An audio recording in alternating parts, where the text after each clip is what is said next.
नमस्कार, जय हिंद, वंदे मातरम। एक बार फिर से आप सभी का स्वागत है हमारे YouTube चैनल पर।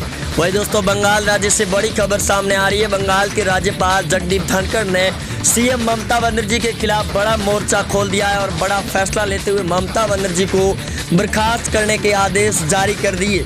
बंगाल के अंदर चुनावी नतीजों के बाद में बढ़ रही हिंसा को लेकर जहां एक तरफ काफ़ी ज़्यादा बदलाव महसूस किया जा रहा है, तो वहीं कल रात बड़ी खबर सामने आ रही थी। बीजेपी के सांसद पर टीएमसी के नेताओं के द्वारा बड़ा अटैक किया गया, उनकी गाड़ी पर भी अटैक किया गया। उससे पहले राज्यपाल जगदीप धनखड़ के द्वारा दौरों कर रहे थे, उस दौरान भी टीएमसी के गुंडों ने कूच बिहार के अंदर उनकी गाड़ी पर बड़ा अटैक कर दिया, जो बड़ी साजिश बेनकाब हो गई। जिसके ऊपर बड़ा फैसला लेते हुए राज्यपाल जगदीप धनखड़ ने बयान देते हुए कहा कि बंगाल के अंदर ममता बनर्जी को बर्खास्त करने का समय आ चुका है। आर्टिकल 356 के तहत बंगाल के अंदर अगर राष्ट्रपति शासन लागू नहीं किया गया तो यहाँ की सरकार पूरी तरीके से धज्जियां उड़ा देगी। यहाँ तक कि राज्यपाल ने यह भी बयान देते हुए ममता बनर्जी पर निशाना साधते हुए कहा कि बंगाल के अंदर कानून नाम की कोई व्यवस्था नहीं है, क्योंकि राज्यपाल की गाड़ी पर हुए अटैक के समय तैनात पुलिसकर्मी इंस्पेक्टर को लाइव राज्यपाल जगदीप धनखड़ फटकार भी लगा रहे थे। जिस दौरान ममता बनर्जी ने ऊपर निशाना साधते हुए कहा कि राज्यपाल का दौरा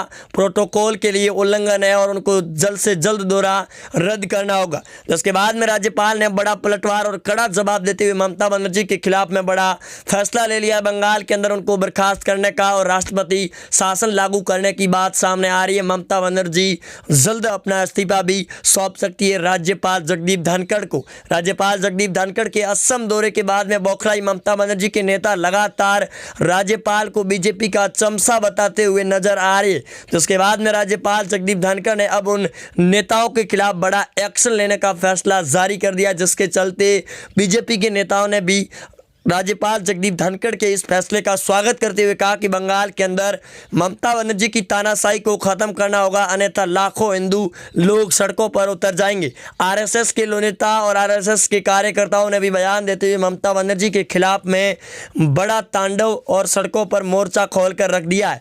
यहाँ तक कि पुष्पेंद्र कुलशेत्रा ने भी बयान देते हुए कहा कि चुनावी नतीजे और जनता के द्वारा आपको चुने जाने के बाद में ये कतई बर्दाश्त नहीं किया जाएगा कि आप उन लोगों को प्रताड़ित करें। तो इसकी वजह से आपको बता दें कि बंगाल के अंदर करीबन 5000 से ऊपर परिवारों ने बंगाल को छोड़कर असम राज्य के अंदर शरण ले लिए, जिनको कल दौरा किया गया था। इस दौरान असम के सीएम हेमंत बिस्वा ने भी ममता बनर्जी की हेकड़ी और हवा टाइट करते हुए बयान जारी करते हुए कहा कि अगर ममता बनर्जी समय पर संभल नहीं पाती है तो बंगाल के अंदर पीएम मोदी और राष्ट्रपति रामनाथ कोविंद से वो अनुरोध करते हैं कि जल्द से जल्द आर्टिकल 356 के तहत राष्ट्रपति शासन लगाया जाए, क्योंकि बंगाल के अंदर ममता बनर्जी की तानाशाही देखने को मिल रही है। वहां से लाखों हिंदू लोग पलायन कर रहे हैं चुनावी नतीजों के बाद में, क्योंकि वहां के नेता और जीत हासिल करने के बाद लगातार उनके ऊपर बड़ा अत्याचार किया जा रहा है। हेमंत बिस्वा के इस बयान के बाद में ममता बनर्जी की पूरी तरीके से बौखलाहट नजर आ रही है। यहां तक कि ममता के खिलाफ में हेमंत बिस्वा ने भी बड़े तौर पर बयान जारी करते हुए कहा कि अब समय आ चुका है ममता को उसकी औकात दिखाने का। ममता बनर्जी लगातार उनके खिलाफ में बड़े बड़े बयान भी दे रही है। यहाँ तक कि पीएम मोदी और केंद्र सरकार से लगाकर बीजेपी पर भी ममता बनर्जी निशाने साध रही है और राज्यपाल जगदीप धनखड़ एक तरफ से कई बड़े दौरे भी कर चुके।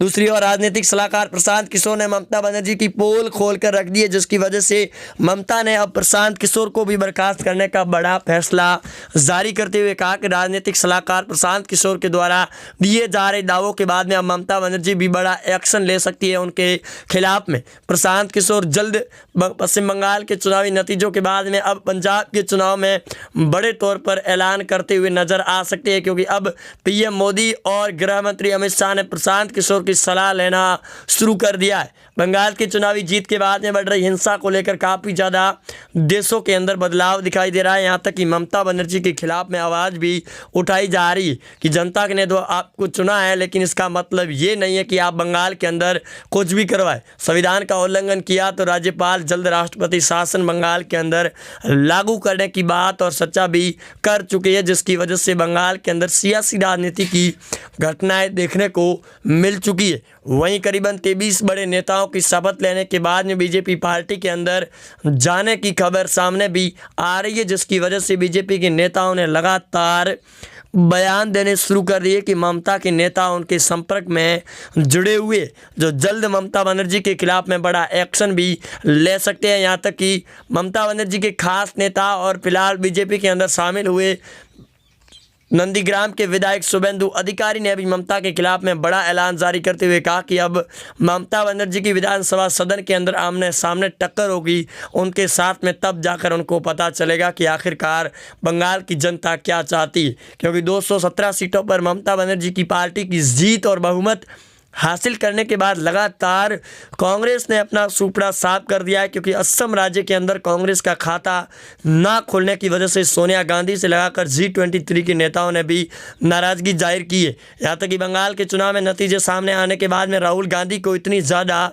खुशी का ठिकाना भी नहीं रहा, तो उन्होंने बयान और ट्वीट करते हुए कहा कि बंगाल के अंदर ममता बनर्जी की जीत एक बड़ा स्वाभाविक हिस्सा मानी जा रही है, जिसको लेकर कांग्रेस के G23 नेताओं ने बयान देते हुए कहा कि राहुल गांधी की खुशी कहीं कांग्रेस के लिए बड़ा खतरा महसूस ना हो जाए। G23 के नेता भी लगातार बयान देने शुरू कर दिए।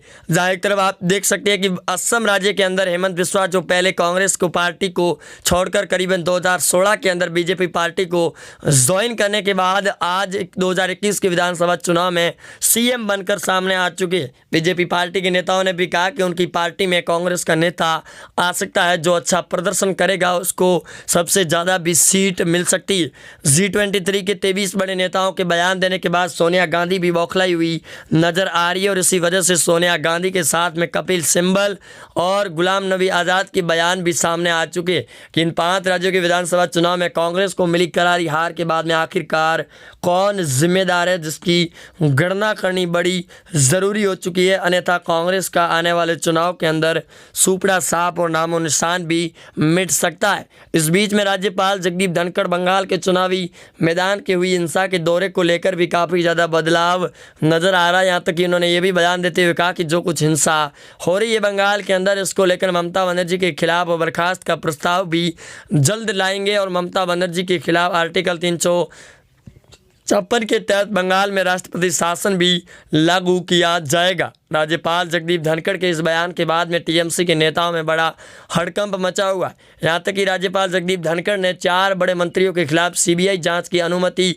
देने के बाद बंगाल के अंदर काफ़ी ज़्यादा सियासी राजनीति की घटनाक्रम की उठापटक शुरू हो चुकी है और ये देखा जा सकता है बंगाल के चुनाव में। और कांग्रेस पार्टी के लिए भी इस बात की चिंता है कि आखिरकार अपनी अगर पार्टी को बचाना है तो वो फिर कैसे बचा जाएगा। इसको लेकर भी राज्यपाल जगदीप धनखड़ ने और हेमंत बिस्वा से लगाकर पीएम मोदी और गृह मंत्री अमित शाह ने भी बयान देते हुए कहा कि बंगाल के अंदर ममता बनर्जी की तानाशाही को ख़त्म किए जाने का समय आ चुका है ताकि उनको बर्खास्त किया जाए। ममता के लिए इस बात की चिंता है कि उनके चुनावी नतीजों के बाद में मिली जीत और अब बीजेपी पार्टी के ऑपरेशन के तहत ममता कभी भी अपना इस्तीफा सौंप सकती है, जिसके लिए ममता के लिए इस बात की चिंता छाई हुई है। आप जुड़े रहे हमारे साथ। जय हिंद, वंदे मातरम।